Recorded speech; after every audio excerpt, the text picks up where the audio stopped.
Good evening and welcome to Topwater Live, episode 4 of our weekly Tuesday night podcast where we discuss all things fishing related.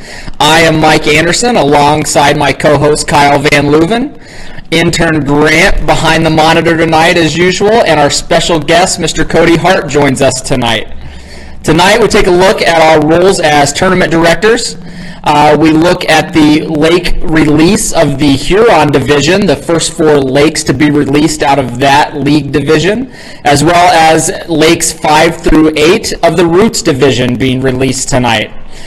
We take a conversation with Cody Hart and take a weekly last call segment, and stay tuned and we'll be right back after these messages. It doesn't matter what you fish, you need the right bait. Berkley Power Bait, now in 54 proven shapes, from craws and creatures to worms, grubs, swim baits, and more, and 85 sizes, and all are infused with that deadly Power Bait flavor. Fish bite and won't let go, giving you up to 18 times longer to set the hook, and that means you catch more fish. Yeah, it's time for a bigger tackle box. Berkley, catch more fish. All right, we are back. I am Kyle Van Leuven here, of course, with Mike Anderson and our guest Cody Hart tonight. Welcome, guys. Hey, how's it going? Going good. All right, so tonight, let's jump right into it. We are talking Grand River Tournament. We all just got off of the Grand River for a Sunday tournament. You're kind of looking at the table of losers sitting here. Yeah, for sure. None of us really came up with a good result in that one. That was some very difficult fishing on Sunday. The Absolutely. Wind was blowing incredibly hard. It was super choppy on the river. I know a bunch of people went to the lakes and the bayous, but I stuck it out on the river, and it was miserable till about 1 o'clock in the afternoon. Yeah, it was pretty bad. I remember basically started out, I'm just hitting big old waves, breaking up, and I was like, oh, it's not going to rain. I don't need to wear my rain suit. And so I just wore regular fishing pants, which are a little bit water repellent, but it's not a rain suit. And I was just getting drenched from water spraying up from the waves and the crazy wind. It was pretty ridiculous. And then Mike sends me a FaceTime, and he's like holding onto a dock so he doesn't float down the river. It was hard. Like, even tried to pedal upstream to get where I wanted to go. I was just making no traction. I was going nowhere quick. And as soon as you let off the gas, you're 30 yards back. Right. That drift was crazy. Now, obviously, Mike and I did not have a good day, but Cody over here messages me a couple days, and he does like, the Babe Ruth here calling his shot, says he is going to win this thing. And how did it work out for you? Yeah, not so good as it turns out, actually. They ran a boat tournament the day before on the area that I was going to fish for that tournament, and I think it kind of shut everything down for me. So, where'd you fish at? Out of Stearns Bayou. Stearns? Yep. Yeah, unfortunately. There wasn't a whole lot of anything being caught there. So. Yeah, I fished where the guy that won it won, and I could see him the whole time, but he obviously had the right connection or the right tips for that one, because it certainly wasn't working for me. I actually started out first thing, I kind of made my way around, and there's a point coming south, and I came around this point, and the wind was just blasting me like crazy. So I go around the point and find a little spot that I can kind of anchor up and not be completely blown away. And within 15 minutes, pulling a 16-inch bass. Actually, it was a drop shit, as Pyatt says, on a one of the new Berkley paddle tails. But power swimmers, I believe, is what they call them. So I'm throwing that underneath there, and 16-inch bass, 20 minutes in, and I'm thinking, all right, I've got this, because I'm going to get killed by wind all day, but I'm in that spot where it's like I sit there, I take the punishment, but I'm going to win this tournament. And I sat there for another hour just getting rocked by wind and nothing else. I went and fished all of Smith's Bayou, did not have any luck in there. I took the Tom Mullins tip, which I feel like half of us get a Tom Mullins tip. I feel like Tom Mullins, what he does is just comes with the ideas and then gives them to different people. See how it works out. Then whoever wins, it's like he uses us to practice. Right. He's got 14 guinea pigs out on the river. He's like, Kyle, I am telling you they are killing it in Smith's Bayou. So I'm over in Smith's Bayou. I don't catch anything. He goes, all right, Smith's Bayou's off the list. Yeah. Mike. Meanwhile, he told Mike to head down to Grand Isle Marina and cast the docks. You might die in that river, but there's definitely fish there. That's funny. So how did the Good old tournament? Tom. Now, Tom's information is usually pretty reliable. He's a great source of information. So If it's a hit, it's definitely a hit. If it's a miss, you almost drowned. You get attacked by a crazy lady with a pontoon or something like that. That's later. That's later. That's later. no, and I had Tom is commenting in and saying he sends everyone to that bayou. that's his plan. I had a miserable morning out there. I thought I had a game plan. I had done homework after homework, assignments. I had done my research. I'd only fished the Grand twice in my life, both earlier events in the summer, so it was bright and sunny and beautiful those days. Sunday, total opposite. I'd never been to this area before. I actually launched out of East Grand Park, and my plan was to launch from that little park, shoot right across the river into those islands, get on the backside with the western wind coming in. And honestly, I couldn't even make it across the river without fear of getting flipped over. So yeah, I found some docks right outside of the launch and just hung out there. I spilt my coffee. It was the only thing I took out to drink with me. I was bummed. And eventually it did calm down a little bit, like 10:30ish, and I was able to make my way farther west and get over out in front of Grand Isle Marina where I wanted to be with all the woody structure, and then of course the 750 docks over there. And it was still, 18, 20 feet deep right out there. So I thought, fish, it's cold. It was about 47-degree water temperature where I was at. So thinking they may be sitting in those 20-foot pockets out there. No, I threw everything at them. Jerk baits, chatter baits, cranks. I was throwing crawls on the bottom. Whatever I could, tie on in that wind, I was trying, and it just wasn't happening for me. It's a bad spot. Don Roth is saying that your pre-fishing was on Xbox. Yeah. I wish I would have stayed home and played Xbox on Sunday. Yeah, you play that game on Xbox, and it's like 10-pounders all day long. All day. That's how I build my confidence, is I play that game, and then I go out and fish. It's painful to go back to the real world after that, though. How long did the Xbox confidence hold out? Not very long on Sunday. I spilled that coffee within like 10 minutes of being on the water, and I was pretty bummed. At least you didn't get shot by a duck hunter, so. That's true. I saw you want to stay away from those little islands right out in front of that park. That's duck hunter heaven. So apparently, they were having a great day out on the water. He was telling me about duck hunters, and I made the joke. I said, I'm glad you didn't have one of those little live target ducks on and try to cast that up, and then just boom. That's cool. Yeah, they were everywhere out there on those island points. What about you, Cody? How did the Grand River teach you? Well, it started the day before there. We had a real bad pre-fishing day, me and buddy Chad there. And so doing some research, trying to figure out something different that I hadn't been throwing. I was like, you know what? This Alabama rig sounds pretty interesting. It's expensive, but I'm going to put one together. So about $40 later, I get one together and get out to the river. I'm all excited. First cast, snap my line, drop $40 straight to the bottom of the Grand River. And yeah, I should have just packed it up at that point, but I didn't. I kept with it, and it didn't do anything for me. So I feel like all of our days started pretty bad because I forgot before all this happened. I start rolling out, and I'm like, all right, it's tournament day. I felt good about it. I'm going. I leave Petty's Bayou. There's a bridge right there. Start going right underneath the bridge, and then boom, boom, boom. Look back. I forgot to put my anchor pole down. So I'm watching that smoke the top of the bridge. Before I can react, it breaks the Hobie mount, flips completely upside down. So I'm like sitting underneath the bridge trying to pull all my, anchor. That isn't an expensive issue. Fortunately, it all worked out. I didn't lose anything except for the stupid mount, but it was entertaining to say the least. Probably the cheapest part to lose. So yeah, the mount was definitely the cheapest part. The funny thing is, though, I'm getting there. I'm like, all right, this is one of those things that you face as a kayak fisherman. It's the the adversity. You are just getting, this stuff happens. You got to pull it back together. So I had a positive attitude. I got it all fixed. Jumped back on the water, and it didn't work. Should have just went home.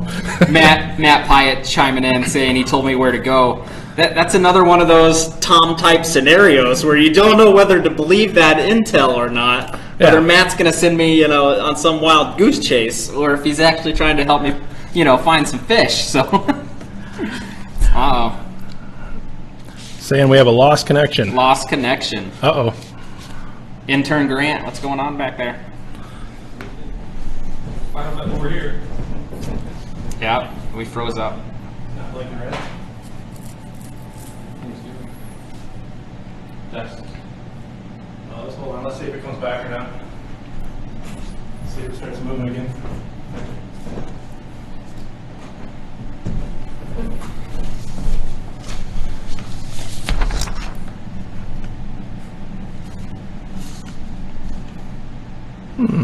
I feel like I need to get a laptop and put it in front of me. It doesn't have to be on. There's like 7 of them over there. It says live now. We're still live on YouTube.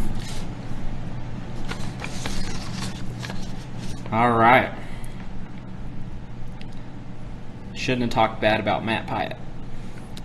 Take it all back, Shows Matt. me sitting back down, so I think we're live again. It's that karma.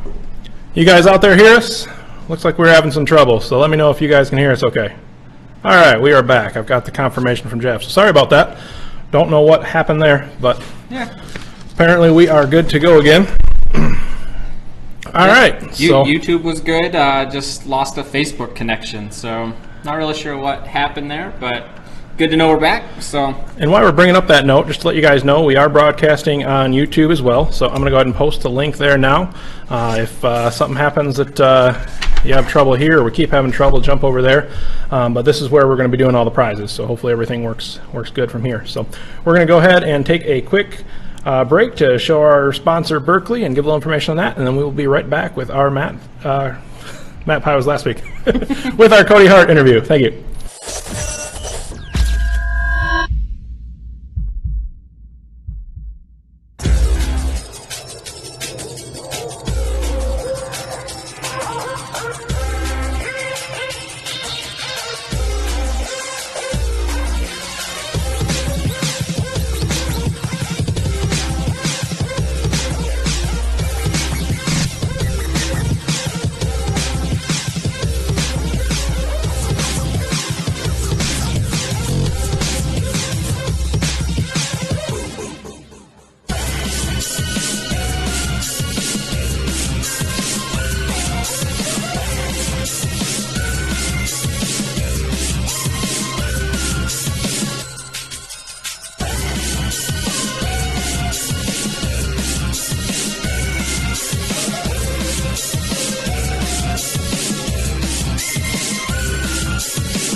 all right, welcome back, and thank you for taking the time to watch our sponsor message. Again, the Topwater series brought to you each week by Berkeley. And if you get a chance, check out some Berkeley products, show them some love, jump on their Facebook and social media networks, give them a like, and see what is new in Berkeley. Always putting out new gadgets, new hardware, new innovative products. So show them some love. And at this time, welcome Cody Hart. Thanks for stopping in tonight. Yeah, glad to be here. Yeah. So we talked a little bit about your Grand River experience this past week. Yeah. But let's go back even further and talk about the 2019 Topwater Series. Congratulations on your national championship qualification. Thank you. It came down to the wire, didn't it? It did. I was very concerned going into, week 9 or 10. I texted Kyle and I was like, man, I feel like I'm always just right on the verge of being qualified. I can't get over that. And he texted me back. He's like, what are you talking about? You're already qualified. Like, you can't possibly not qualify for national championship. Like, oh, well, that takes a huge load off my mind. Now I can just kind of kick back, have fun, and fish. It was a good time. Very good year. That's awesome. What was your favorite experience about the Topwater Series? Probably just getting to know everybody. It was a really, really good group of guys that we had, guys and ladies that we had this year. Just everybody very laid back, very friendly. It was just just rolling in fishing with your buddies. Yeah, so. that's honestly my favorite part of the Topwater series, and I know we've talked about this in the last couple podcasts, is that the Topwater series truly provides that friendly camaraderie amongst fellow anglers, where no one is so diehard that they're out there taking it so serious. Everybody's willing to chit chat and hang out, on the water afterwards as well, and get to know each other and help each other. And that's honestly been my favorite part of the Topwater series. Yeah, it's enough competition to where everybody is out there really trying, but not to the point where they're wanting to sink your kayak the other ahead. Yeah, absolutely. It's a really good environment to be in. So, well, I'm glad you had a ton of fun this year. Again, congratulations on your national championship qualification. How much are you looking forward to getting down to Alabama this spring? Well, you can ask my wife. It's 95% of what I talk about. She is very sick of hearing about Guntersville and everything that I have to do and purchase for Guntersville. But, just really excited, looking forward to it. Been doing a bunch of research, looking at different lakes or different areas on the lake. And that's what I was going to ask is what kind of research or homework have you done as far as preparing yourself to get down there? I think we're about 25 hours into YouTube videos at this point of Lake Guntersville. Kyle is trying to sabotage your interview, your very moment of Topwater right live glory, and he's over here playing on YouTube. I was trying to post a cool picture. Settle down. But no, been watching a lot of YouTube videos, different tournaments, Bassmaster, FLW, it's been down there. Heck yeah. Looking at Navionics, just trying to come up with a game plan. I try to do the same thing. Pyatt, a week or so ago, posted a video of the last Bassmaster championship down there. And I was literally taking the graphics from the Bassmaster show and watching them where they're leaving the launch at and where they're going at on the map. And I had Google Maps open on the other screen, and I'm putting pins down. I'm like, oh, he went there. Oh, that weed line's right there. That exact same way. Trying to do some research. The likelihood of me getting down there to pre-fish other than the week before, is slim to none since it's such a distance. But that's kind of homework I'm trying to do and prepare myself, is come up with a, plan A, plan B, plan C. Yep, that's 50% of the battle. So. Absolutely. I think I said it in one of the first episodes of we were talking about this, but it's such a huge body of water that's basically overwhelming. And I think what you really have to do is essentially pick an area, break it down, and find where that pattern is, and then look for areas that have a similar type of structure, and find that pattern again, because it's just a massive body of water, especially with with what we're used to. I mean, fishing up here. Obviously, we all fished a lot of these smaller lakes in the summer, and then we had some of the bigger ones for like the state championship and stuff like that. But even some of those big ones in the state championship, I felt like they were, large bodies of water, but they don't even compare to what we're going to fish down there. So it's just going to be, I think you have to break it down, pick an area, and fish that area. Find out what you're fishing there, and then you can kind of take that and apply it to other areas. Yeah, I think for me personally, going from trail series like MKT and Topwater, there were a few events where I was going into that event and I felt super confident, like today's the day, like I've done my research, I did some pre-fishing, I know where I'm going. Clearly those were all false confidences that never happened, but going down to Lake Guntersville, totally different story. There's zero confidence going down there that I'm going to compete with the other 799 guys that are down there. For me, this is all about the experience, enjoying it with the fellow anglers. In our house that we have, I think there's 7 or 8 other guys staying there. Yep. The Water Dog house is literally across the lake from us, like 15 minutes away. So hoping to hook up with the Water Dog house and have some fun down there. You and I were talking about earlier that we're actually going to do a Topwater Live, podcast from Lake Guntersville while we're down there. So brain is starting to roll about how that's going to play out, even though it's not until April. I am so excited about this opportunity to get down there. Yeah, it's going to be an absolute blast. I'm excited for it, and to be able to go do a live down there, obviously fish the national championship, but just to be able to do all the things that we get to do is going to be absolutely amazing. Absolutely. Just a quick little break here. I've been alerted that Chris Blair, who is the other White Claw aficionado, I guess you would call it that. Representative. marketing team. They send them in the bars to promote it. It is in our audience tonight, so I just want to say hi, Mr. Blair. Welcome, Mr. Blair. Thank you for taking the time. So, Cody, what kind of yak are you currently running? I actually have a Vibe, which is a little bit lesser known brand, but How do you like the Vibe? I love it. In a drag race, I can take pretty much anybody. It helps that I have the motor on the back, but even going up against the other more expensive kayaks, I can run with them. Nice. So I did some bass boat tournaments on the other side, so speed was kind of what you wanted out the gate. Yeah. And so that's what I was really looking for, and it suits me well. I like those Vibes for that reason. They're super lightweight. I've personally never, fished out of one, but I've seen a handful of guys run them. I know Matt Elliott watching tonight, he's a big Vibe fan. I know they carry Vibes at their place, and I saw the Vibe paddleboards that he had up at the MKT State Championship last year. Those are super cool. Yep. So yeah, no, I actually purchased mine from Matt down there at Mainstream, and Nice. I was actually looking at a different brand, and I had walked past him at the Grand Rapids Gun and Knife Show. I was like, no, I'm not interested. And I went back, I was like, man, I love the look of that kayak. And so I went back and threw some money down and went and picked it up the next day. So yeah. Nice. That's awesome. But And you've done some modifications to it as well, right? Some homemade gadgetry? a little bit, we got some hillbilly rigging going on the backside of What'd it. you do to it? I built my own trolling motor mount to go on the backside. Then just the normal stuff beyond that, anchor trolley. Tell the viewers how I've seen it. So tell us how it was pretty well engineered how you did it. So I don't know if I would go that far. I would go functional. It is functional.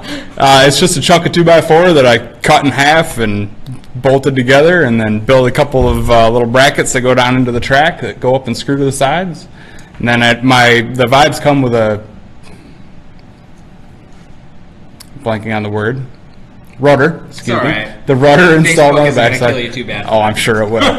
Pyatt's out there already typing something. I can feel it. But no, it has a rudder installed that's foot actuated, so I was able to just use the pedals Use the for foot that. pedals Exactly. to change the direction of the Yep, motor. I could steer with that. That's so. pretty cool, man. Yep. I like that. Yeah, I was actually just kind of off topic here, well, on topic, but not talking about Cody. But I talked with Matt the other day, and he talked about that Vibe actually has a bunch of cool stuff they're coming out with, a whole new model that they've been talking about. So if it's something you're interested in, definitely talk to Matt down at Mainstream, because he's got the scoop on that, and they've definitely been bringing a lot of cool stuff to the market. That Shearwater, I'm hoping he can hook me up here for a good price. So looks pretty good for their first entry into the pedal kayak market. So Yeah, I haven't checked it out personally, but I've heard a lot of good things. Oh, I'm watching Matt Pyatt. What a troll, man. I'm kind of glad I can't read Isn't them he right now. supposed to be bowling tonight or something like that? he's Isn't he always supposed to be hold on. bowling every night? I think I can block him here. Just give me a minute, guys. Perfect. We won't have to deal with him anymore. My plan was not to be mean to him tonight, but it's off the we had talked like pre-production about let's have a little more serious conversation tonight. And, Yeah, you know. my plan was to trash talk Pyatt before he came on, so that he would be fired up and ready to go when he got here. And I've been a dick to Cody for the last couple weeks for that specific reason. I probably won't be nice tomorrow, but it's the thought that counts. But no, Since I met you at the beginning of the year, just all built into this moment. Fair enough. it's actually pretty funny because Cody and I were having a conversation. We were going out to pre-fish the Grand, which did a whole lot of good.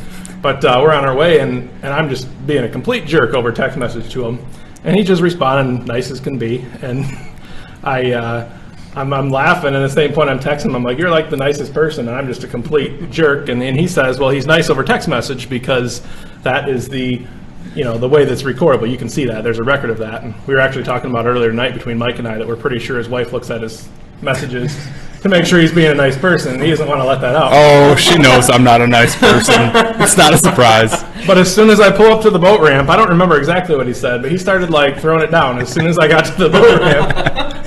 And I'm like, who the hell was the guy that stole your phone that I was texting? It was all nice.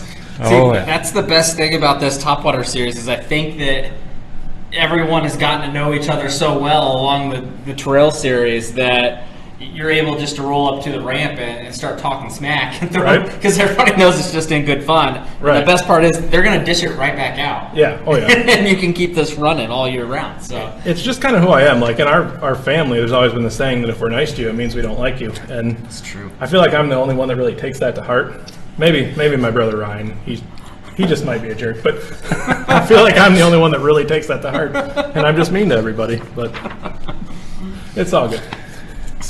All right.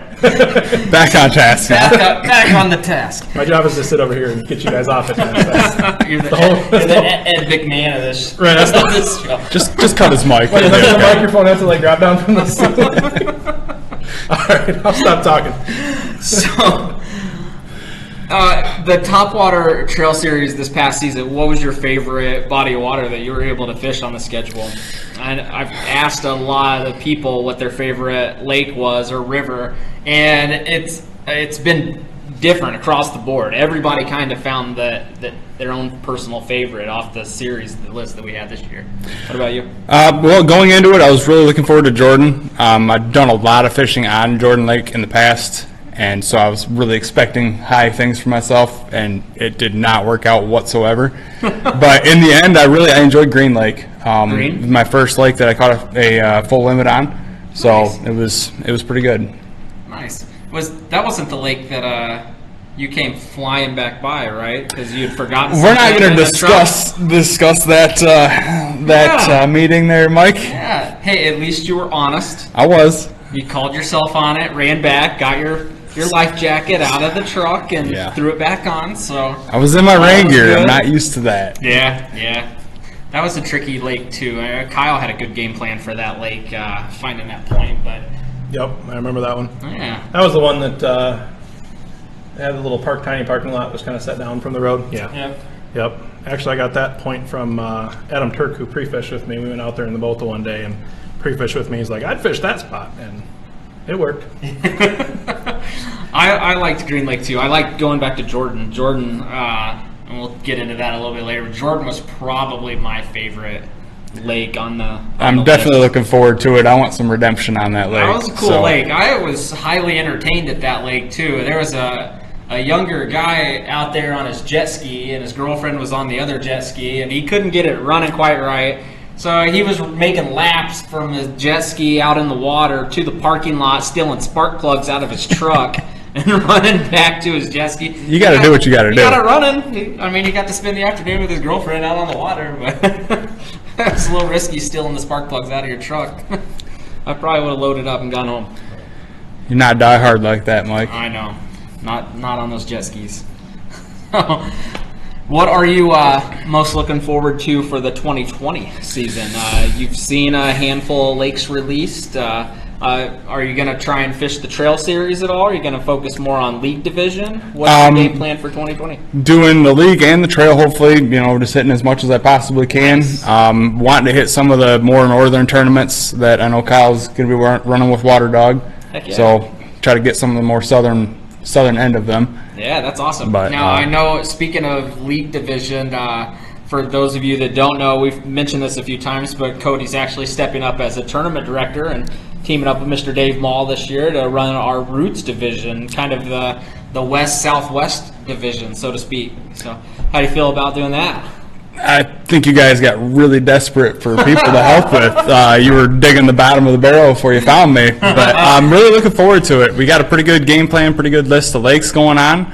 I think it ought to be a really good year. Give a lot of different opportunities to different people in different areas. So That's awesome, man. You're actually going to release lakes 5 through 8 here in just a little bit. So that's pretty cool. I got a chance to check out the lakes that you guys have picked for the Roots division, and some really nice bodies of water on there. One of them I've never heard of before, so that's exciting. Maybe get to try something new.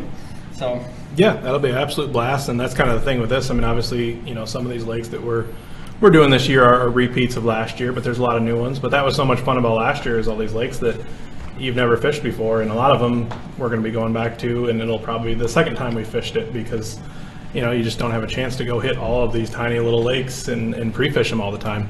Jordan Lake, the one we were talking about a minute ago, I did half decent on that tournament, but I didn't have any chance to pre-fish it because it's an hour away and you're only going for a 3-hour tournament. You're not going to spend another 5-6 hours pre-fishing for a 3-hour tournament. Not going to talk about how I pre-fished for almost all of them this year and did terribly most of the time. But, we won't talk about that. So we can if you want. We can talk about Jordan Lake.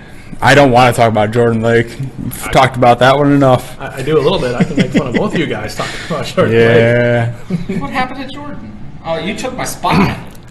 I didn't take your spot. You gave up your spot because you broke a pole. I got scared. Getting snagged. I got snagged on some guy's pontoon canopy, and it literally first cast too. It was first cast of the tournament, and my little Ned rig goes flying through the wind over this guy's pontoon canopy, and I went to give it just a little wiggle to bring it back over, and the tip of the pole snaps off. This just sounds like excuses to me. I don't. Into the right, Grant? This is just excuses. Oh, because fast forward 2 hours later, and the big bass came out of that dock. I know that because I caught it. yeah. I got scared because they were sitting on their back porch. It was on this little point. And the man and his wife were sitting on their back porch, and super nice house, super nice pontoon and stuff. And I was like, some jerk just rode up on his little kayak and was ripping holes in my. So I took off and I went down the lake 6 or 7 houses, and Kyle was working his way back, and he ended up stopping right where I had wanted to start at, and clean house that night. Did you win that? No, Dave Moll. Yeah, Dave Moll beat me on that one. Yep. But I was fortunate to get big bass. Him and I actually had a couple ones where we got pretty close. But you were probably pretty right to be scared of those guys because I caught the fish off that dock later, and I'm still there kind of fishing it. And I actually ended up – it was one of those points where all my lines were broken, and so I decided I was going to start, getting some reties done and stuff like that. And I'm getting pushed in by the wake, so I'm kind of end up being close to his dock, and he brings out his little 8-inch tall dog. Starts, telling his dog to go get me or something like that. I couldn't hear off the top of my head. But we love those guys. Yeah. The guardians of the lake from their docks. We'll have some more to talk about that later. Yeah. Oh, man. Cody loves the guardians of the lake. Yeah, we're not going back to that lake, though. So, But Jordan Lake, that was a fun lake. And we'll talk a little more about that in a few minutes. But right now, we are going to take a little break and stay tuned after this sponsored message. Hey everyone, Abu Garcia Pro Hunter Schrock here. I want to talk about my favorite rod in the Abu Garcia lineup, the Veritas series. I have a ton of confidence in this rod. It's one of the first rods I've ever used, and it's grown with me throughout the years. And there's so many great characteristics on this low price point rod. First is the foam handle. Has a great locking seat for your reel that's going to keep it secure at all times. Moving all the way up to the bait keeper here, it's a very unique bait keeper that you can slide your Texas rig in, not having to unhook it from your plastic. All the way up to the blank, it's 30-ton graphite. It's super light, strong, and durable, very sensitive, and the titanium guides are light and also very strong. If you haven't checked out this Abu Garcia Veritas rod, I suggest you do.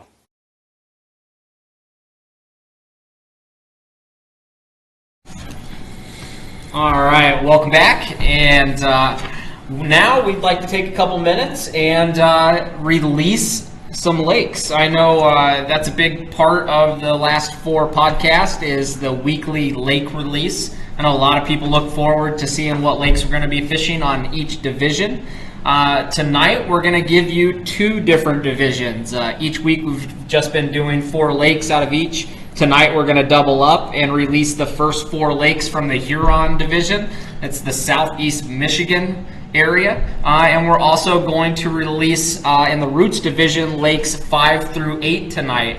And since Cody is tournament director in the Roots division, we're actually going to let him release those lakes in just a few minutes. So let's get started. Yeah, real quick before we do that, just shout out to Mike Kachkowski and Cantwell. Seeing both of you guys, seeing Cantwell throwing shit at us and Kachkowski just saying what's up. So what's up, Mike? These are our tournament directors for the Huron division. So that's going to be Southeast, kind of based around Oakland County, but a bunch of areas. And then they're going quite a ways up north. I almost released a lake, so I'm glad I didn't do that. Spoiler. Going all over. So Southeast Michigan, we did Pontiac Lake over there in our kind of little test and had a great response. It was an absolute blast. So here we go for the release of number 1, which nobody knows what it is. Number 1 in the Huron division, we're going to stop at Cass Lake. Cass Lake is on the main branch of the Clinton River. Cass Lake covers about 1,280 acres and an approximate maximum depth of 123 feet.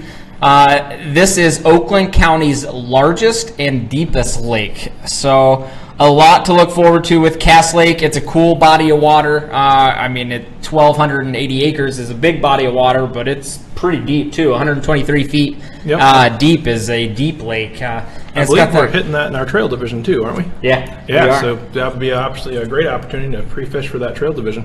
Yeah, absolutely. So good call by Mike and Chris on throwing Cass to start out the season. Like you just said, easy opportunity to get out there, hit the Huron division in the league series, and be able to pre-fish that for the upcoming Sunday trail series. So I like it when things like that work out. It's almost like they were thinking. Yeah, absolutely. So you might see a trend on that here with the next couple as well. So lake number 2 in the Huron division, we're going to go to Kent Lake. Kent Lake, we talked about this 2 weeks ago, is a 1,200-acre reservoir lake with a max depth of approximately 36 feet, formed by damming the Huron River near the headwaters. Kent Lake is mostly located in Oakland County in Milford and Lyon Townships, with a small portion, including its dam, located in Green Oak Township in Livingston County. We've talked about Kent Lake a couple times. We know that it's on the trail series as well. We're going there for the NOMO tournament put on by Kayak the Great Lakes Club. Looking forward to getting over to Kent a couple times. One, it's convenient. It's like 15 minutes south of my house, so It's right down the road, but it's a fun lake. It's one of those lakes that you can feel totally comfortable bringing the whole family out on. So if you've got a dad or an uncle or a son, a daughter, wife, somebody like that is interested in kayak fishing, introducing them to the series on a lake like Kent is a perfect opportunity. Super cool lake. Absolutely, yeah. It's been fun. I mean, we fished it a couple times. The NOMO is a big event that's held there every year, and we fished it for that. Bring the family out for that one. It's a fun lake. It's a good lake to fish, and there's definitely a lot of variety there. You can kind of fish whatever you want to fish. Yeah, absolutely. And I mean, plenty of spots in that lake as well. It's in the Metro Park, so if you pack a lunch, we've done this before. You pack a lunch and you just paddle off. There's picnic areas and tables and stuff scattered all on the lake. You can stop for 10-20 minutes, stretch your legs, eat lunch, and then get back out there, to fish that rest of that event. Yeah, I've actually heard there's smallmouth in that lake, so if anybody out there listening knows of smallmouth, I'd like to confirm whether anybody's actually caught one in there. I bet Tom has a couple of different spots you could try just to find out if they're Tom there. Mullins, if you're listening, let me know where the smallmouth on Kent Lake are. Actually, awesome. He did give me some great tips for Kent Lake before I fished the NOMO this year. I went out the night before and I caught a winning bag in like 45 minutes. And then the next day, it didn't happen. I still did okay. I caught my slam, which is a pike, a bass, and a panfish in that event, but nothing like I had caught the night before. So I want to reply to Chris Scott. I see Mike and Chris and those guys kind of caught it, but he asked what was the first lake. So just to recap, Lake 1 on the Huron division is going to be Cass Lake. Lake number 2, Kent Lake. And lake number 3 in the Huron division, we are going to Lake Orion. Lake Orion is a super cool lake. I know we added this along with Mike on the Youth Angler series that we're going to be running. It's such a cool lake. I mean, look at the graphic and you can see what a weird shaped lake that is. There are so many little fingers and tributaries to that lake that you can really spread out all over that body of water and have your own space. There's tons of cool fishing in Lake Orion. It's an all-sports lake. It's just over 500 acres in Orion Township with a max depth of approximately 80 feet. So good-sized lake with it being so spread out, with a nice deep average of 80 feet. That's a good-sized lake. Located in the village of Lake Orion in Orion Township, and it is the 8th largest lake in Oakland County. So we're seeing some Oakland County lakes there in the Southeast Division. Super cool. I know the Southeast Division puts out a good showing at all of these events. So I'm hoping to see big turnouts. I think Mike and Chris did a great job on picking these bodies of water to get a great turnout because they're different styles of lakes. Absolutely. Something for everybody. Have you been able to go over to the east side at all and fish any of these lakes? Are you familiar with any of these, or are these all brand new to you? All brand new to me. The furthest eastside fish would be Lobdell, which I did here this fall with Topwater. But outside of that, I really don't have any experience over there. So if I'm able to make it out to any, it will be a new. It's probably too tough of a series over there for probably West Siders. That's fine. I just donate money wherever I go anyways, so it doesn't matter. I love it. That's how I did it all year over here. So let's move on to lake number 4, the last lake that we're going to release tonight in the Huron division. Lake number 4, we're going to go to Lake Fenton. Love this lake. It's just north of where I currently live in Fenton, and located just east of US 23 in Lake Fenton, Genesee County. It's a good-sized lake at 845 acres with an approximate depth of about 92 feet. It's a beautiful lake. It's super pretty. Like a lot of these area lakes, the homes are magnificent. You will get some boaters out there on the weekends having a lot of fun, but on the weeknights it shouldn't be that pressured. So to run a trail series on Lake Fenton should be a lot of fun. Again, plenty of room to spread out on this lake. It's a good-sized lake. Yep. And the fishing is incredible on this lake. It's known for its bass fisheries, so excited that got added to the lake. Yep, that'll be a fun one, close to home. I don't know that I've ever been out on it, but I don't think I've actually ever fished it, but it'll be a fun one to fish. The bass is amazing out there. The pike, huge pike out there. So if you like pike fishing and you want to go pre-fish, go hit up Lake Fenton. It's a lot of fun out there. So that is our 4 lakes for the Huron division that we're going to release tonight. Next up, we're going to move over to the west side of the state and announce lakes 5 through 8 in the Roots division. And like we said, Cody being a tournament director for the Roots division, we're going to let him announce these lakes since he's here in person tonight. So have at it. All right. Thank you, Mike. Week number 5, we're going to go back to Jordan Lake, where we were discussing earlier. Big all-sports lake in Berry/Ionia County. About 430 acres, up to 58 feet deep. Very, very good fishery. Lots and lots of bass in this lake. If you can't catch a limit there, you're doing something wrong, which Easy. I was there. So, anyways, I digress. There's a lot of good bass in that lake. Week number 6, we're going to go back to, we're going to Long Lake in Berry County, which is down near Cloverdale. It's a new lake for this year, 289 acres, gets about 48 feet deep at its deepest point. It's kind of a different shaped lake. I've been out there a couple of times, never really been able to put it together, but it should be a fun place to get people kind of further south involved in our tournament.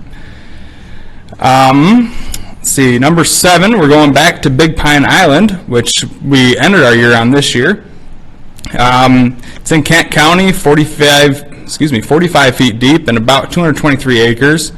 It's a beautiful, beautiful lake to be out on. We had about 20 guys, I believe, there last time. Matt Pyatt. It wasn't a good day for anyone really to be out there fishing, but it was a beautiful lake to be on, period. So, that was an interesting lake because you and I pre-fished it. Yep. We got the opportunity to pre-fish it once. We were pre-fishing. Was it Green Lake that we were pre-fishing? We were pre-fishing Long Lake, and we got blown off of there. A different Long Lake, not the one that we just mentioned, but we were pre-fishing Long Lake, and it was.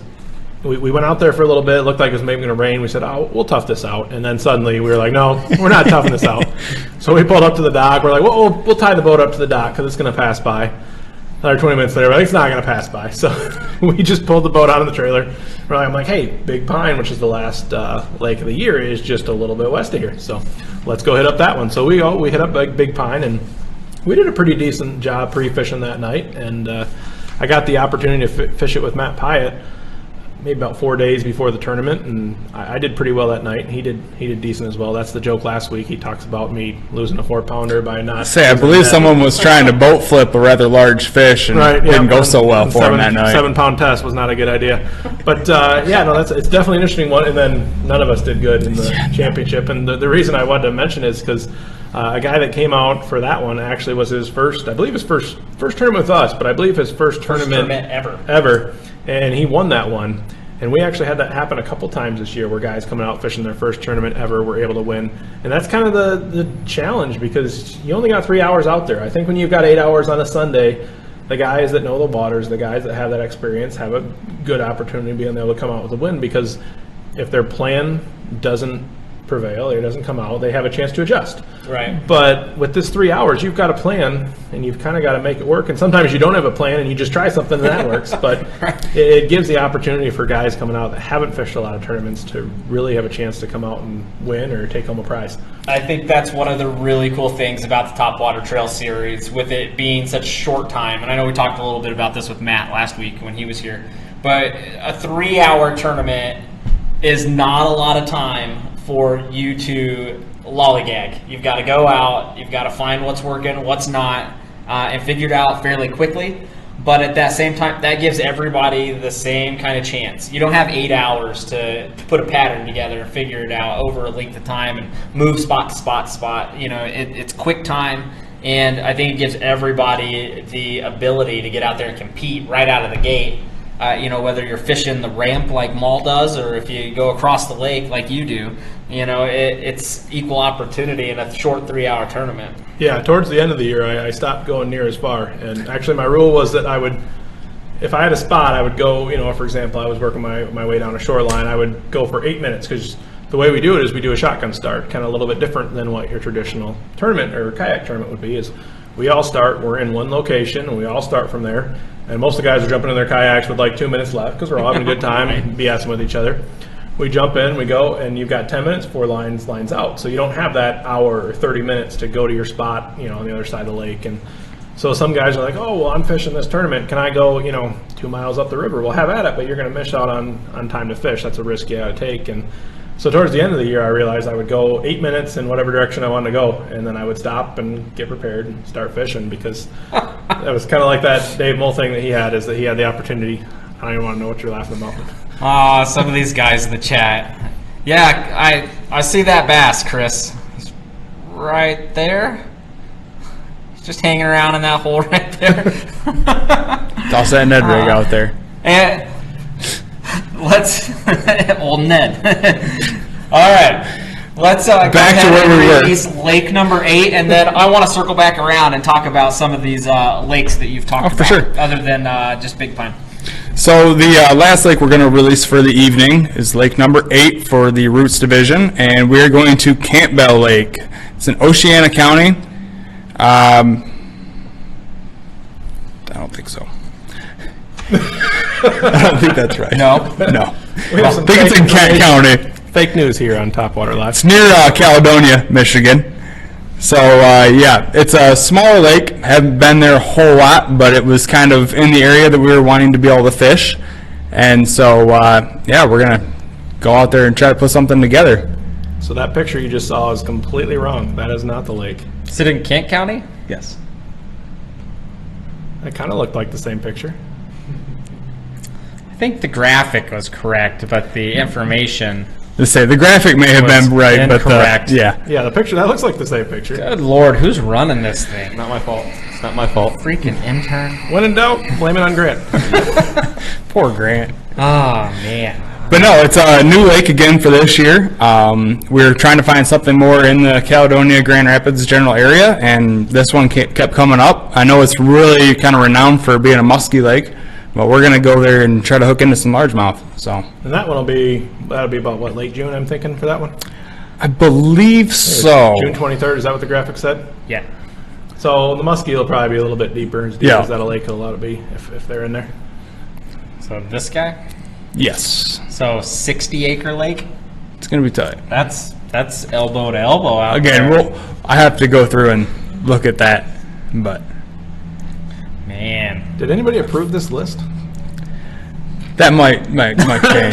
We're putting you on the spot. I feel like there was a different one that we had been discussing, but week number 8 may be different than Campbell. We'll have to just say that for now. There's probably 1,500 Campbell lakes in the Lower Peninsula, just like Yeah, Indian Lake, obviously, Long Lake, there's- or- Lawns and greens. Any Campbell Lake. Find one, Scott Fish. The one in Oceana looked better. It's like Right. triple the size. This is falling apart. We've got a sponsor information we're going to throw at you. And we'll come back in just a moment. Hey guys, Fletcher Shock here, Abu Garcia Pro.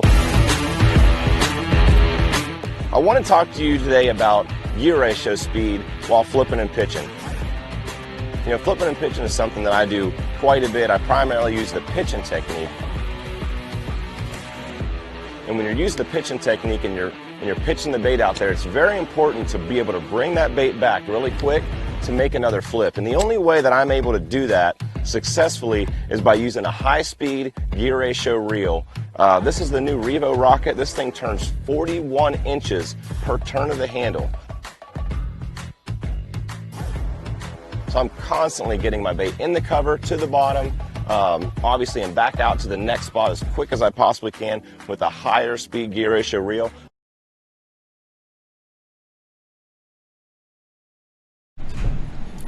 All right, welcome back, guys. So we just have a couple last segments we wanted to go through. The first one is just kind of a short one that I wanted to bring up, and it's kind of I have it listed on the paper here, is why do we do this? So obviously Mike and I and Cody jumping on and Grant back here working at the desk. You know, we put a lot of effort into this, and we're not paid for it. We don't take home a big paycheck or big sponsors or anything like that. So I just kind of wanted to bring it up for a minute and talk about why do we do this? What is the reason for, you know, putting in the effort that we do, the work that we do? And obviously with anything, you hope it grows to be something bigger, but you know, it might not, you know, that it could just be what it is. And so I kind of want to talk about what's the drive behind, you know, coming out and doing these things and that kind of stuff. I mean, you know, Cody obviously is, you know, going to have a new baby at home, and, you know, wife that hopefully doesn't yell at you too bad for leaving all the time to go fishing. No, she's very supportive, right? Very. Can't complain. So. And, you know, Mike, you know, driving across the state, I mean, you drive all the way across the state to do these podcasts. It's a couple-hour drive for you each week. And Mike and I work together, so he's got a couple of reasons to come over. But, you know, makes a point to... It's mostly the podcast. Right. I feel like before the podcast and the fishing, you came over like once every few weeks. Now it's like you're on it. So I just want to know, what is it, what brings you to want to spend all the time doing this? Passion about not only what we are trying to do by building obviously a Topwater name and a brand in the fishing community, but we've talked about it lots of times. For me, it's the passion about the camaraderie with fellow anglers. I started out my kayak competition fishing on the MKT trail, and like you said, we're donating money. Yeah, donating money. And Yep. I was getting my ass kicked. Felt there's no way I'm putting up numbers like these guys that are placing are putting up numbers. I needed to build some confidence. I needed some experience. Obviously, I've been fishing my whole life out of a boat, but fishing from a kayak, totally different setup. Yep. It's a different way of fishing, different way of looking at things, different feel, you name it. So by putting together the Topwater Trail series, a weeknight type series where, and I've always been a team-oriented guy. I've always been a sports guy. I coach everything. I coach football, I coach baseball, I coach wrestling, you name it, all youth sports that I have my hand in. But I wanted to try and take that to my kayak fishing approach, where more of a team approach. Even though it's an individual competition, I'm fishing for myself. The camaraderie with the fellow anglers, they all became my friends. I looked forward to that weekly camaraderie. They not only encouraged me each week to keep coming back out, which helped build my confidence up, but they were giving me information and tips on the Facebook page or when we'd meet up and pre-fish, things like that.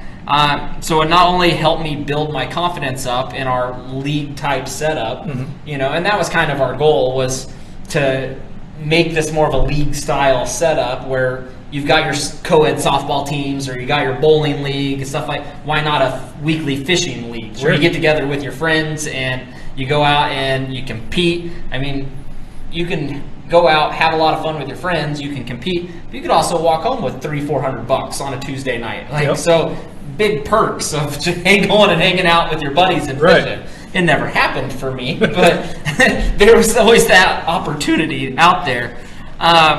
So that, I mean, honestly, I'm getting kind of lost here in my thoughts because there's a lot of things that we've put into this.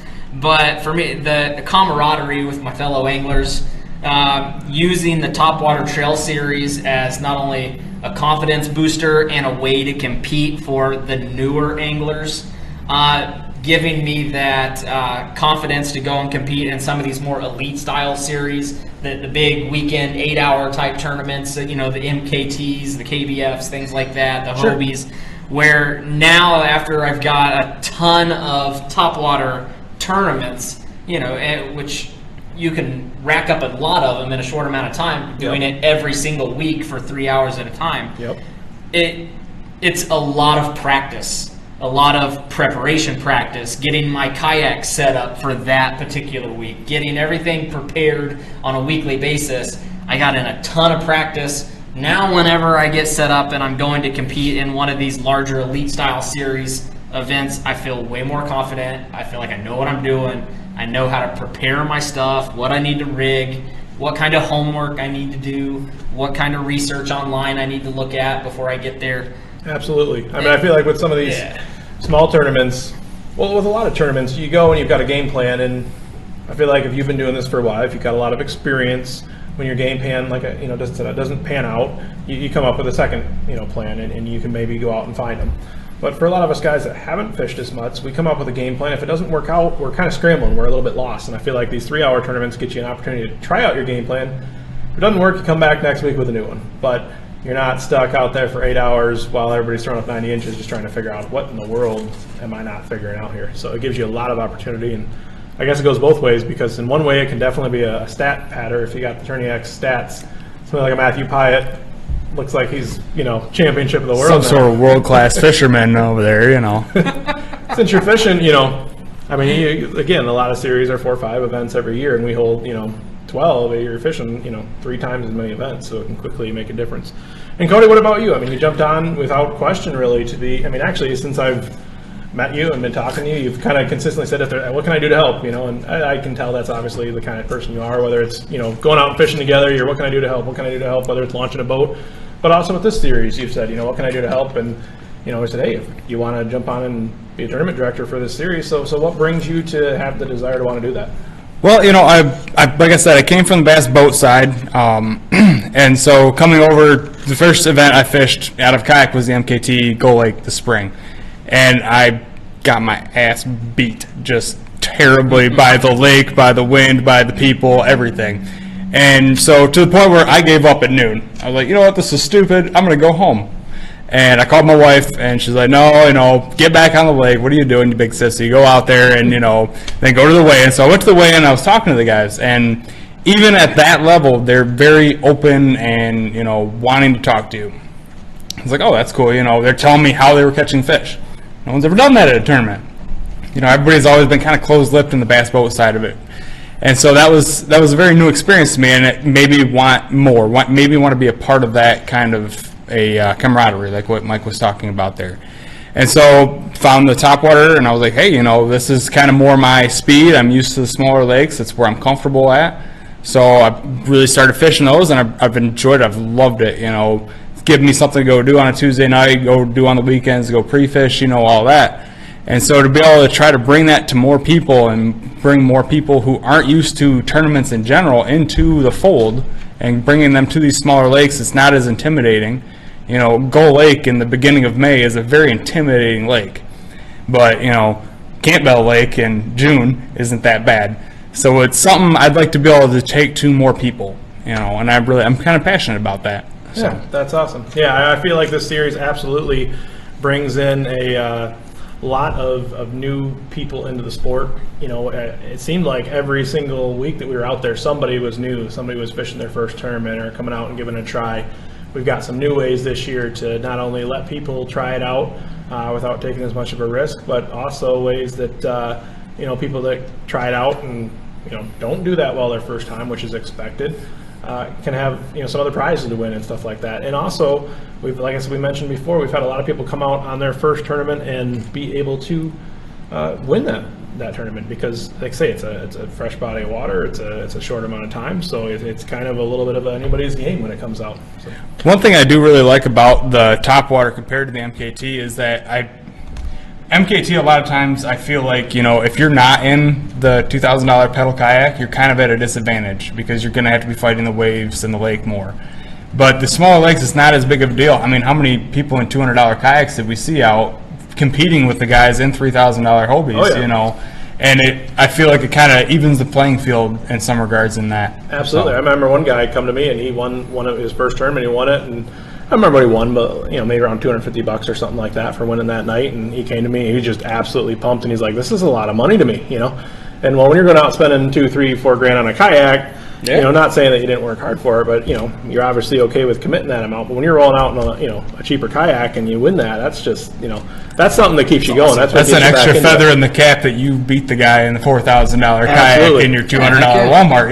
It's not. Yeah, it's the angler and not the gear. Absolutely, and that's the thing as far as with Topwater, it's not a replacement for an MKT or something like that, or a challenge against it. Like I say, Mike and I run MKT with Tom, and it's not a replacement or a challenge against that. It's an opportunity to get people into it, because I feel like at the base level, and kind of going to my reasons for doing this, I mean, the first thing I would say that if you ask me what's a one-word answer, well, the answer that I do this is for the community. But if you actually dig into it, the reason it was like, hey, let's try this out, is because those big tournaments are intimidating, even for a full-grown man running up there, Absolutely. To some lake that they've hardly ever fished in the middle of April, where it's 40 degrees out, and kind of it's a lot different than the middle of summer flipping under docks where you catch fish left and right, and it's intimidating. And then afterwards, though, you get that great sense of community. Like my first MKT event, coming back for the weigh-in Matt stuff. Elliott.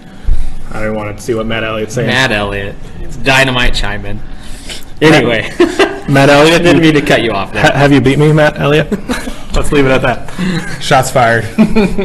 I feel the same way you do. And for those of you that know Kyle and myself and you follow the Topwater Trail Series, especially if you followed the previous 3 podcasts before tonight, and you've noticed all the different colored logos, we kind of talked about that for a few minutes in week 1.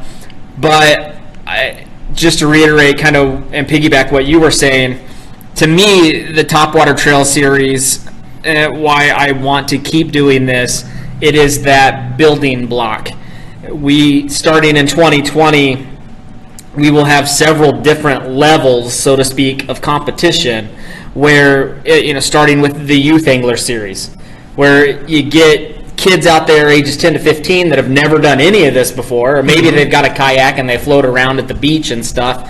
But again, kayak fishing is a totally different ball game. Absolutely. So you start off with teaching safety and building confidence from day one with the youth, and then you move up into the Topwater League Series, where you've got 4 different divisions throughout the state that are all close to home, where you can go fish your local bodies of water with most likely people that you know, people that you've fished with. And if you don't, that's the most welcoming community that I've found in all of sports. Like I said, I'm involved in a ton of them, and the kayak fishing community is probably the most welcoming community that I've ever been a part of. Absolutely. And then you move on from the weekly league series, and you move to the Sunday Trail Series, which is a legit trail series that spans from the border of Michigan, Indiana, all the way up to the UP at the biggest lake I've fished on Manistee. So another level of competition, more a serious type trail, so to speak. And then you have the more elite series style trails like MKTs and those trail events where they're long 8-hour days out on the water, big bodies of water on a lot of these, like St. Clair and Traverse Bay and places like that, where you got to kind of know what you're doing when you go out on these style of events.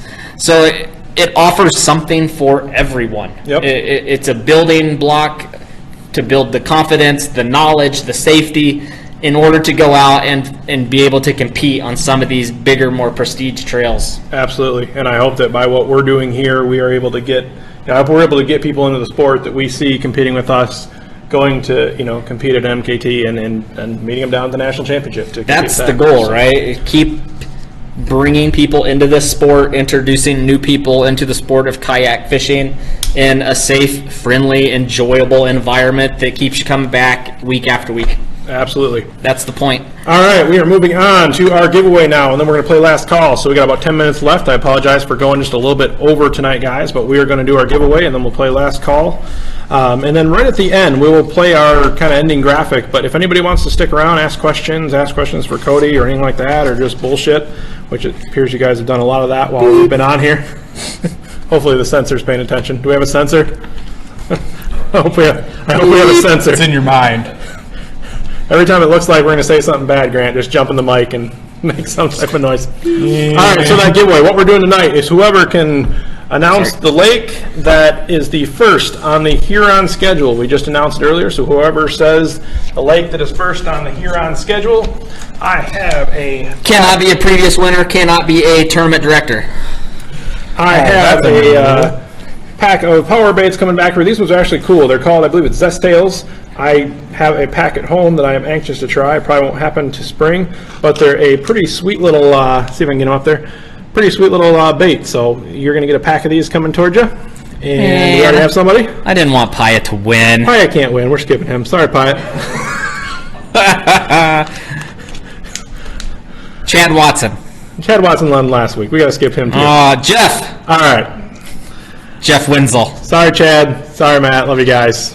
We got to spread this out. He's lying to you. No Angler of the Year champions can win the Berkeley Power Baits. I believe that's an official rule in our bylaws, right? Yes. I thought it was. Freshly updated bylaws just put together today. The ink's not even dry. Right. Timestamp was like 12 seconds ago. Jeff Wenzel, shoot me your address. These are coming back to you. Thanks, guys. We want to spread these out. Chad Watson did have it before first, and Matt Pyatt, I'll give you guys the credit for having it first. But we're going to spread these out. Chad Watson, you won last week. Way to go, Matt Pyatt. You won. You're a winner. All right, let's play some last cast. Mr. Grant, do you have that clock ready to go? All right, feel free to chime in on any of these. First one, here we go. I feel like intern Grant should come over here and play with us. He's got to set the clock. We need intern somebody else to run everything else. How about I jump out? He's got a mic over there. Well, he can talk. We've got a camera that shows the back of his head. I can just turn around. That's what I said. Tell him to join in. All right. First one, best color Ned rig. Black and blue. I love the black and blue. You can't go wrong with it, whether it's light color, dark color, water, murky water, chocolate milk, black and blue Ned rig. You can't go wrong. I've never used black and blue Ned rig. You've never used a black and blue Ned rig? Copper truce. Yep. Do you know how to fish? No. I don't think I do. What's your go-to Ned rig then? I had a lot of luck actually on like a bubblegum color last year. Bubblegum, huh? That's pink, right? Yeah. Makes sense. Obviously. Did they make a Sorry, wait a minute. I feel attacked again. He's out there throwing his bubblegum Ned rig in his White Claw in hand. Getting DQ'd because he's drinking, but... Wait, you White Claw pinky while you're doing it too. Yeah. For me, black and blue. A close number 2 is Copper Truce. Love Copper Truce. And number 3, the PB&J. Yeah, Copper Truce. A lot of PB&Js in the chat. Yeah, PB&J is a big one. Copper Truce has been my go-to like every single time. Yeah. It's got obviously it's 2 different colors, so it feels like you're throwing it wherever. It's going to work. Copper Truce has been a game changer. All right, we are moving on to the next one. Wacky rig versus Texas rig.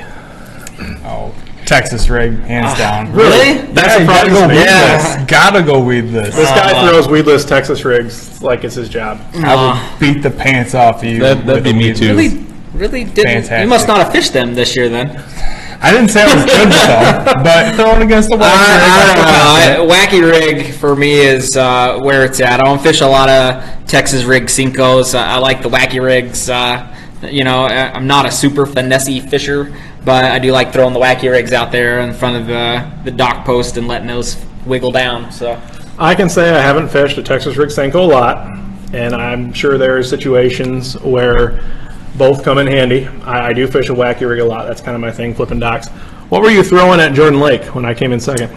That was my Texas rig. Oh, I was throwing a wacky rig at that. I found the Texas rig is easier for me to skip up under docks, and I don't have the abrasiveness of Mr. Pyatt to be able to chuck my Ned rig up against everything metal in the lake and listen to it ting off of it. So when Pyatt's fishing on a dock next to you, it sounds like he is literally like working on that dock. Like there's construction going on. So Pretty diverse answers here in the chat. Half of them Texas, half of them wacky. Don Roth, neither. He's that old school. I probably never even heard of a wacky rig before. that jig bite. He just doesn't like the name. Enjoying his Bud Light, Coors Light. Throwing that jig. All right. Boat versus kayak tournaments. I've never participated in a boat tournament before. You came from the boat world. What's your... The boat world, I will give it that I enjoy, because all the tournaments that I fished were me and my partner, me and my teammate. So me and my brother-in-law fished a lot of different tournaments together, and so that part was really cool, being able to fish with him for the duration of the tournament. That being said, I do prefer the kayak. It's a lot more kind of back to nature, back to your roots deal, even though I do have the motor on the back of mine. It's just a lot quieter. You have to go in there with a game plan. You can't go in and, my spot number 1's on this side of the lake, spot number 2 is 2 miles away. You can't do that. You have to go in with the idea of what you're going to do and hope that it turns out. Absolutely. So. I think nothing beats the kayak fishing community. Boat tournaments are a lot of fun. I did a couple this year, and I got to take my kids, and that was a really good time. I enjoyed taking my kids out there, but really the fun was with the, for me, was with the kayak tournaments, and I did a lot better at those. So. All right, next one, tournaments on the Grand River.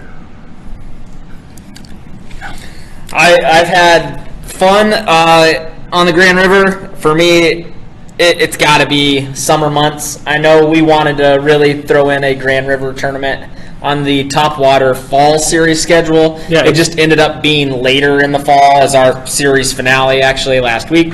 And for me, it's too cold. I don't want to be river fishing that on moving water, choppy. Summertime Grand River, beautiful. Fishing in between 6 or 7 duck hunters on their shack. No, I don't want to do that anymore. It was no fun. Yeah, Grand River kicked me twice this year, both for MKT and for the final Topwater, so I'm not a big fan of it, to be honest with you. Grant, what about you? I like the Grand River stuff. I fished a lot of the bayous, but it definitely has its ups and downs as far as, when I can do well in it or when I can't do well. And most times I don't do really well, but every now and then get lucky and you catch a couple nice ones here and there. But it's definitely a fun one. Fun one to fish. It's one of my favorite places to fish, but I've never really done that well in a tournament. I haven't done well either. All right, looks like we've got a surprise entry onto our last cast. We're talking Notre Dame football. Funny, usually last cast. Wow. Oh man, what a miserable Saturday. I was actually on my way over. Why was Saturday miserable? Because we got our asses beat. Can I ask questions? I don't care. Did I cheat? I don't play for them. I just donate money to them. It was a miserable game. We got our asses beat. I think maybe came in a little bit too... ego was too big because Jim Harbaugh is a complete loser, and so is his khakis. But I think we came in with a big ego and just got our asses beat. I honestly didn't even watch the game, didn't look at any highlights, tried to block it out of memory already and move on to Virginia Tech this week. Surprised we only dropped from 8th to 16th. What else can I say? It's an ass whooping, man. It sucks that we have to wait till 2033 for a rematch. Why Michigan and Notre Dame don't play each other every year is ridiculous. You're out of time. It's over. You tried to make up. You last casted for a full minute. The best part was Matt Pyatt talking about Tennessee football, so that can make you feel good. Oh God, it can be worse. He's saying they're good. It can be a lot worse. All right. The next one up on our list. Crazy ass Pine Lake pontoon lady. So, last cast, nice, short, sweet. Figured, yes. Get your phone out when someone is doing something ridiculous and dangerous, and record them, because otherwise DNR cannot press charges. They won't help you very much. I think we need to hear the story. We don't have enough time for the story. We I had a woman. I can reset this clock as many Yeah, we times as can- you want. We got all the time in the world. I mean, we're 15 minutes over, but I had a woman in a pontoon boat who got very upset that I had thrown my Texas rigged Senko over her tube that she had floating in the middle of the lake, and proceeded to do laps around me in her pontoon. So yeah, moral of the story: just get your phone out and get some video, get some pictures, because they'll help you. They're more than happy to help you, but you have to have proof. Those giant triple treble jerk baits are for. Yeah, got them now. Yeah. They're ready. all right. And since we are running a little late on time, I'm going to jump past a couple of these last topics here. Well, we'll skip past one, but we're going to go best lake from 2019 Topwater. Let's hear it from each of you guys. What was your favorite one? Green. Favorite or like best finish or what? Favorite lake. Probably Wabasis would rank high with me, just because our dad was out there, my son was out there. We camped out at the campground. It was Pyatt came out and hung out with us at the campground, and other than that tornado that went through there and about devastated the campground, it was a good time. So yeah, Wabasis was probably my favorite campground or favorite lake on the schedule. I think to choose just something different. I had a great time at Wabasis. I think choose one different. I think I would have to go with Jordan Lake. I'm glad it's on the schedule again.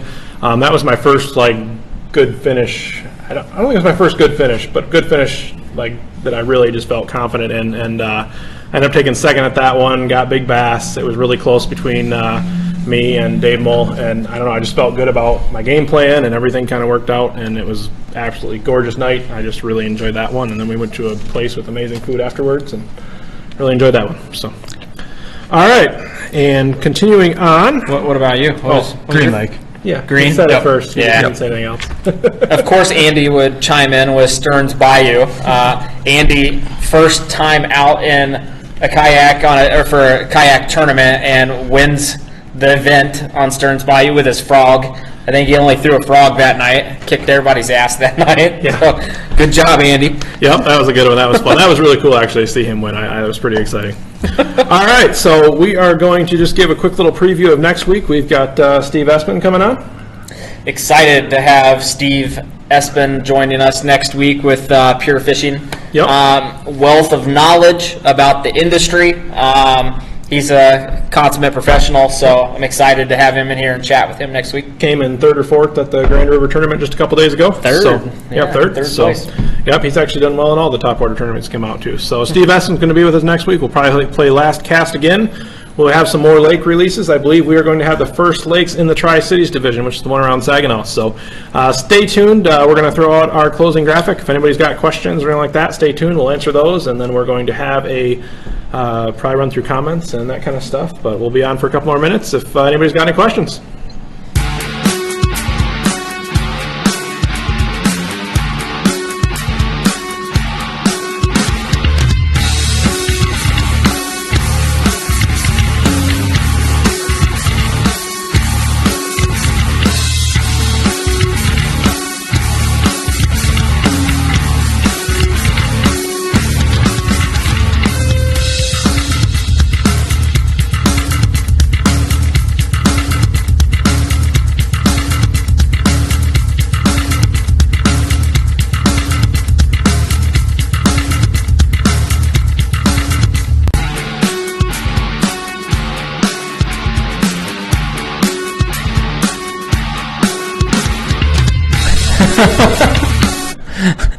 All right, we were about to end this, but I get this message from Paya that says, first I say, anybody got any questions, post them up. The only one I get is Matt Pyatt asking if I showered today. Matt, does it look like I didn't shower today?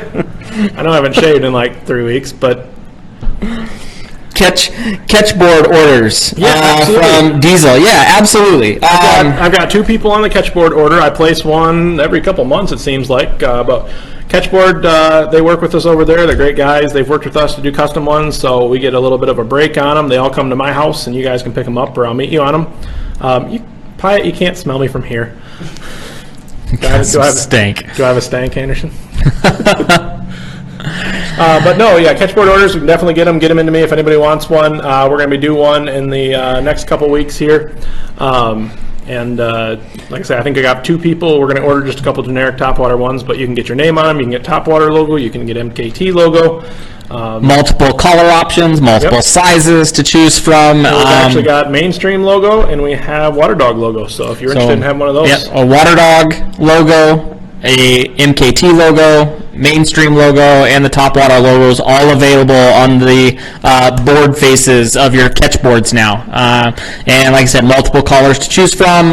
They hook us up with a nice, generous discount. We try to pass that on to you guys. We do not profit from any of these. We just help out with the purchasing. So, absolutely. Yep. Yeah. We don't make anything.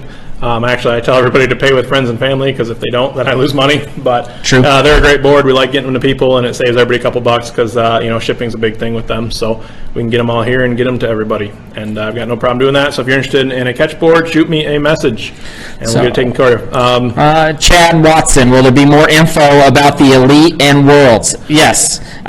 We've touched briefly on what the World Series of Fishing is going to entail. There's a lot more information about World Series of Fishing that we held back on purpose. We're going to wait and release that information honestly probably a little bit later on into the year, maybe even after the New Year's. So hold on tight for World Series of Fishing. Elite Series we will get into shortly, but we will definitely touch on those subjects. Yep, yeah, Elite Series. At this point, just to be kind of straight, Elite Series is basically Michigan Kayak Trail. Yeah. So there's no sense in really duplicating what they do.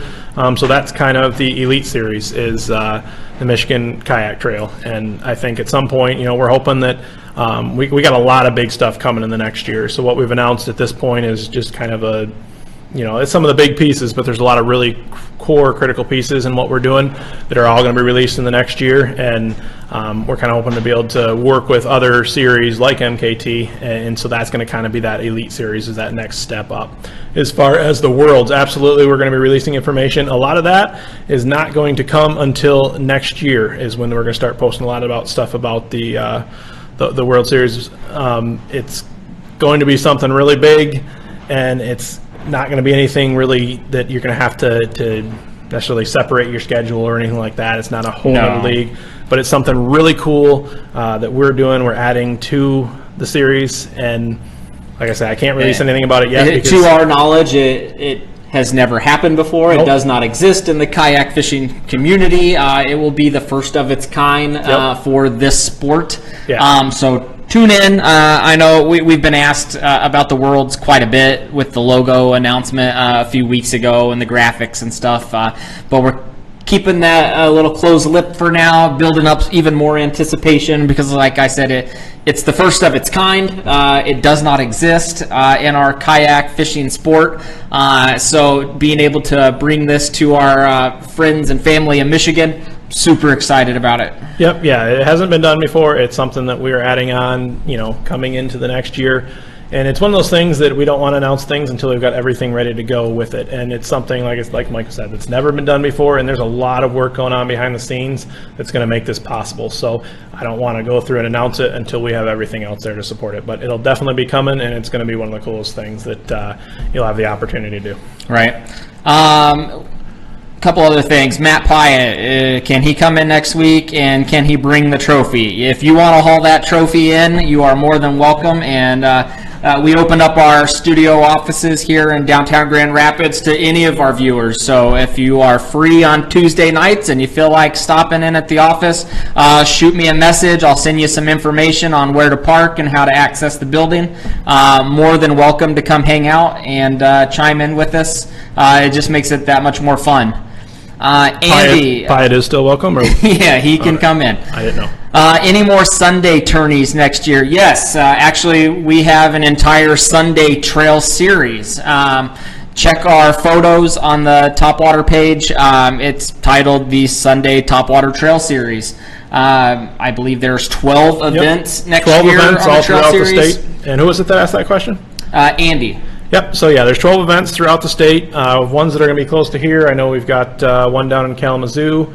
I don't remember what ones are right around. Well, we've got Cadillac. We start out in Coldwater, and then we've got Cadillac, Lake Cadillac Mitchell. I will throw up that graphic in the chat. Yeah, quick. while he's doing that, I'll run through some other ones. But yeah, we've got 12 events going to be on Sundays. Some of them are going to be a little bit of travel, but I know that we do at least have 2 or 3 that are within a reasonable range of here. So.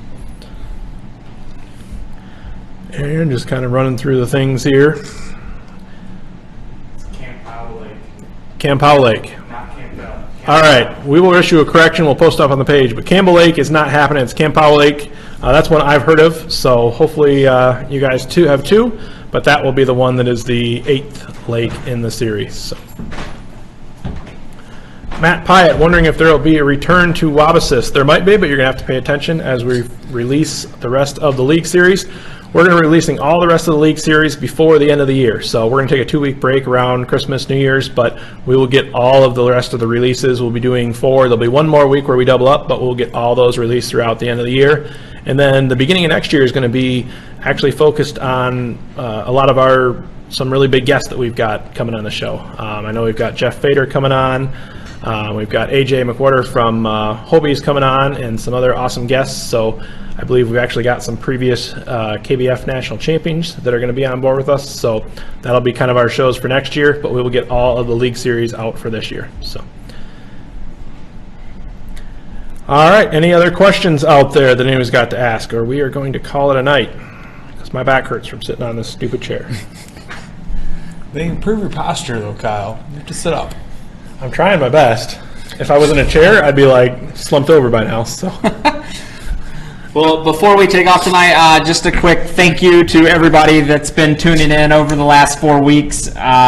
Like I said, we are new to the podcast world, so making this happen, we're still figuring some things out, like our audio issues, and not sure why Facebook froze up earlier. So we will continue to make these corrections to keep bringing you a better broadcast. We'll make sure everybody showers. We'll make sure everybody's good to go. But this is, again, it's just a lot of fun for us to be able to sit up here, bring you guys new information each week in the kayak fishing world, and keep updating you throughout the winter.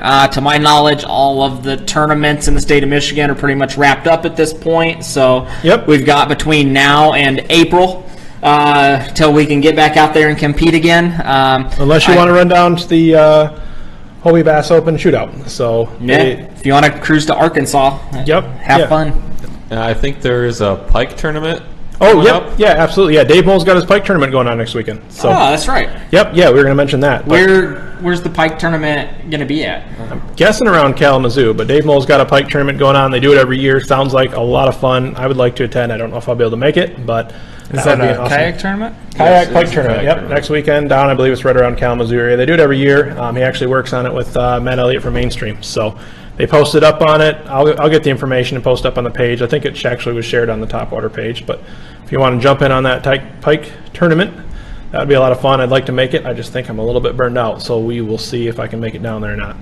But just a couple last comments. Have a good night, Mr. Cantwell. Thanks for joining in. Mr. Pyatt, you're right. Notre Dame does suck. And I think that's about it. So quick, going to jump in. The pike tournament is, of course, November 3rd at Morrow Pond. Okay. DNR access. So November 3rd, that's a Sunday. Yep, Morrow Pond's bayou, basically off Kalamazoo River, I believe. Mm-hmm. So. Nice. All right, so there you go. Pike River fishing. That's awesome. Yep, that'd be a good time.